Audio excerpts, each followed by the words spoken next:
everybody. Hi. How are you doing? Glad to have you here for our table talk. And as you can see, we are all festive today with our tree and our special guest. Woo, Danita! Yay! You might recognize Danita.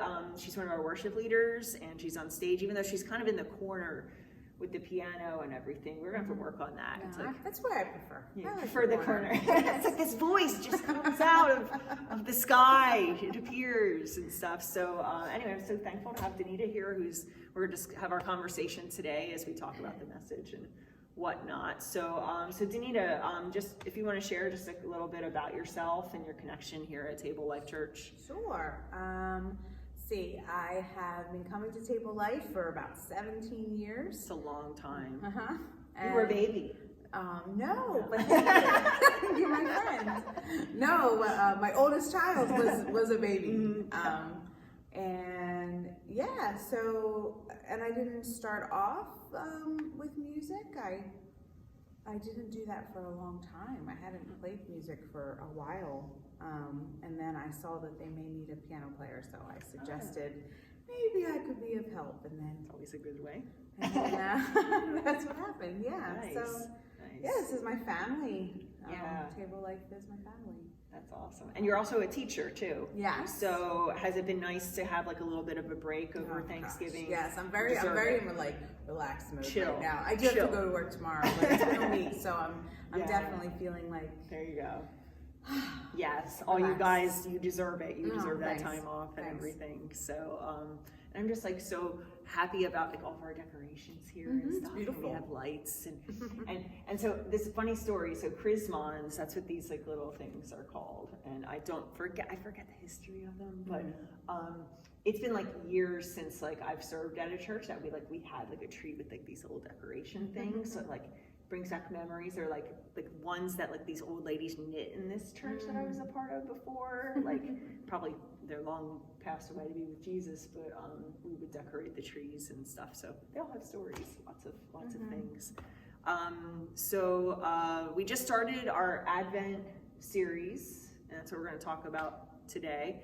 And as we're preparing for Christmas and coming in Jesus, and lots of fun. It's called Illuminate, and if you've watched the message before, we talked about the darkness of waiting, and how Advent is that season of waiting, and as kingdom people, that idea of delayed gratification. I don't know, as I was preparing, that was just something that really stood out to me, just how often it is we just want to make ourselves feel better and take out of that discomfort with waiting. I think our culture too, it's so easy to not be uncomfortable. We've made it so easy not to be uncomfortable. So delayed gratification. Yeah. Do you wait well? Do you wait well? The older I get, yes, because time goes by so fast. I feel like, when you're little and you're, Christmas, was always my favorite holiday. So, it just felt like forever. Wait, so what's your favorite part about Christmas? What is, like, I asked that question at the beginning. What are you waiting? Was there something not on that list? What's your go-to? So as a parent, I love the magic of Christmas morning. I love being woken up. I'm normally up before the kids, like laying in bed waiting for them to come over. Like I'm all excited. And then, just like our tradition of our breakfast and the gifts and the napoli. I love that magic. Yeah.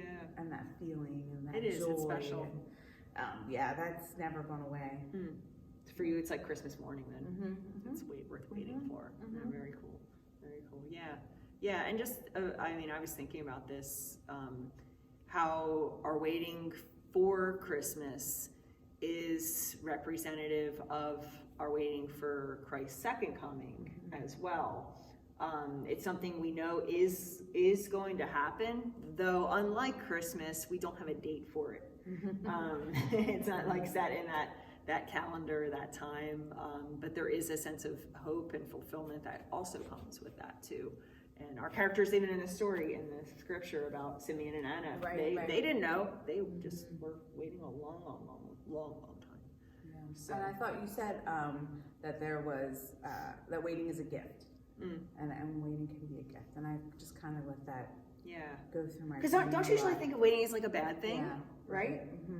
It's like, oh man, it's like there's a delay here, something went wrong, or I'm waiting for results, or something to happen. And Advent can be like a symbol of how waiting can be a gift. Yes. Because of how we celebrate Advent and how the joy that's in Advent and all of that. Maybe we could kind of take that to other parts of our lives, that like that waiting like we do for Advent can be a gift.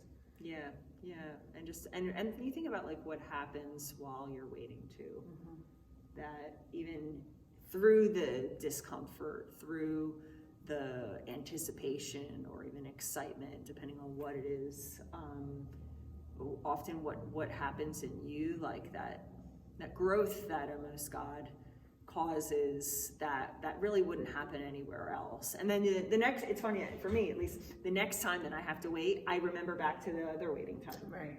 Do you do that? Yeah, because I mean, also just to give you like that hope that, okay, it's gonna be okay. You know, God always comes through. He always does. Yeah.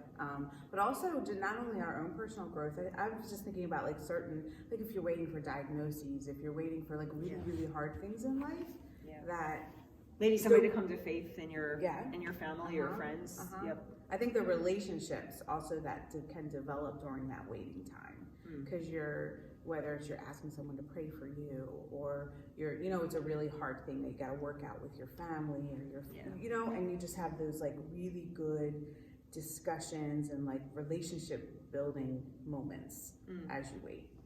That could be part of the gift. I didn't think about that before. Yeah. This is so useful. Yeah. I'm like learning. I'm like thinking about stuff. No, that's good. Yeah. And I was thinking about even in this story. So we have Simeon and Anna. They're not a married couple. They're just happen to be there to witness to the Christ child coming to the temple. And they, first we have Simeon, who is basically like kind of tapped on the shoulder by the Holy Spirit to say like, you will not pass before you see the Christ child, before the Christ child comes, before the Messiah comes. He didn't even probably know that it was going to be a child necessarily.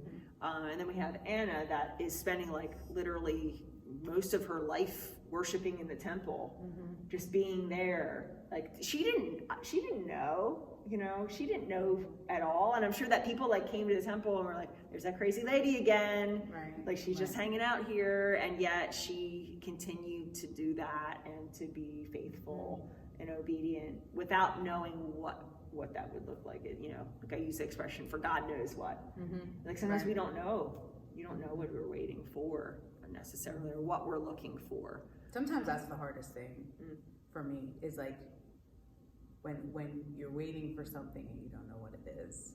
Because I like to know things. I like to be in control. I like to have things planned out. I like to be like, okay, December 25th is coming. I have my list of things I need to do, right? Yes. Yeah, even today I was making like my list. I'm like, I have to write this, and I have to get this out.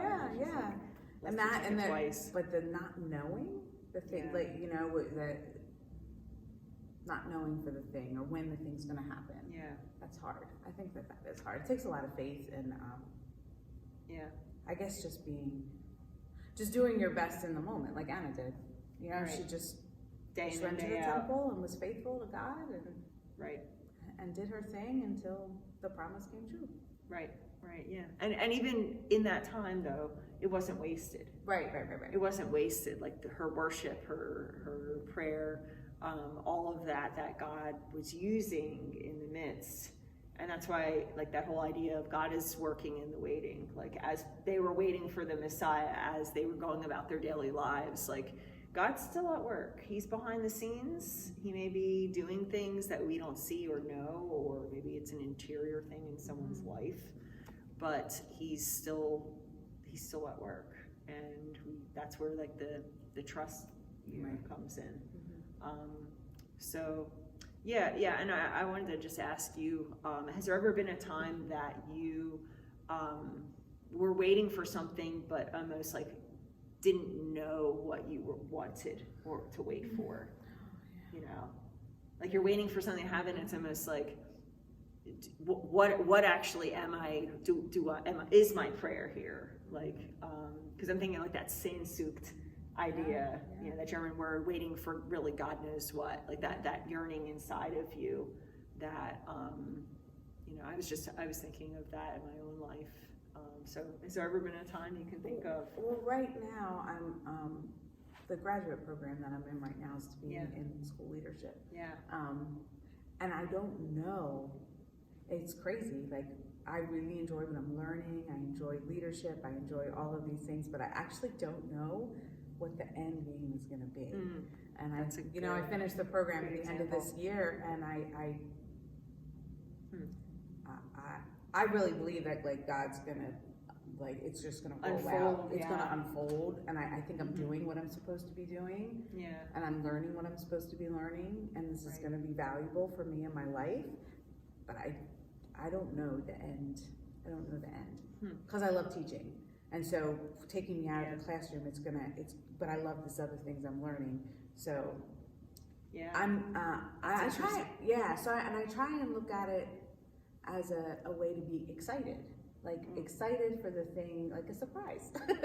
You know, like there's gonna be this, I know I'm doing what I'm supposed to be doing now, and what will be the end? That, like, I'm kind of excited to see where I'm gonna land. That's kind of cool. Yeah. No, I mean, I don't always feel that way. Sometimes I feel like frustrated because I want to know the answer. You're like, I want to have like this thing. It's like the thing I'm aiming for, and I know what it looks like, I know where it is. And some things in life are like that. Like some things you go, this is the thing I'm getting, and I'm working towards it. Right. You know, and this is what I need to do in order to get there. But not everything in life's like that. And I think we miss opportunity for blessing and for God's movement when we always have to know the end. When we. That's really good. You know, I don't. Yeah. Obviously, God hasn't shown me the thing that I need to see yet. Right. Maybe not right now. Yeah. And that goes back to the idea of God's timing. Right. Which I think is something, I don't know, I wrestle with a lot, because I, you know, have an idea in my mind. I can work things out, like how they should happen in order to benefit me, and how, like, for everybody else, and make everything happy. But that doesn't, and then there's times that doesn't happen, and things almost seem messed up and all, but it's like, no, it's God's timing. And then when it is God's timing, I can look back and just say, I am so, like, you know, there's times in our lives, I'm so glad that it didn't happen that point. I'm so glad that this wasn't fulfilled, because it would have totally turned out bad or messed up. I mean, I even think of the opportunity to come here at Table Life Church, and how there were things that happened before that didn't come to fruition, that I prayed for, and I'm like, God, why? Like, did I miss here? Did I do this? But looking back, I can say, I'm thankful. I'm thankful that didn't happen. So that's where that kind of richness in waiting is too. There's a lot of that. Yeah. So for you, what's the hardest part about waiting? Oh, just that, like, not being in control. Yeah, I think that's what's hard about waiting. You can't make things happen when you want them to happen. Yeah. Sometimes you have to sit with the uncomfortableness, and you have to kind of make peace with it. But I think it's like, I'm a to-do list person. I'm a you know, like, keeping it all together, keep my calendar, it keeps me on track, you know, and that's not bad. It's a good thing. No, it's a good thing. It's a good thing to be that Some way. of us are like that. Right. But I have a hard time giving up the control. Yeah. But it's a lesson. Yeah. There's always the lesson. Right. There's always good things to learn from that. Yeah. And just even as we enter into this time of Advent, just that reminder that's okay. You know, that there's a sense of God's presence even in the midst of the not knowing, or the even frustration, or the time that almost feels like you're idling, but that God is using it, and God is birthing something new. Yeah. Cool. Well, thanks, Danita. Yeah, no problem. Thanks for chatting today in our table talk time. And thanks for listening. Yeah. And I don't know what you guys that are watching, listening to this, what you're waiting for. Good, bad, ugly, family stuff, work things, something you're, a wedding, a baby, lots of different things. that I think we can all trust in that, God's at work. And my prayer is that we would have the eyes to see and the ears to hear him and what he's doing. So and that would be peaceful in the waiting. Yes. And just find joy in the waiting. Yes. And Absolutely. Yeah. Cool. Thanks so much. Yeah, Yeah. no problem. Thanks for joining us today, and be sure to tune in on Sunday, 11 o'clock. We're going to be in the second week of Advent and second part of our series, and talking about how the light enters the darkness and the darkness does not overcome it. So take care, guys. Have a good week. See you later.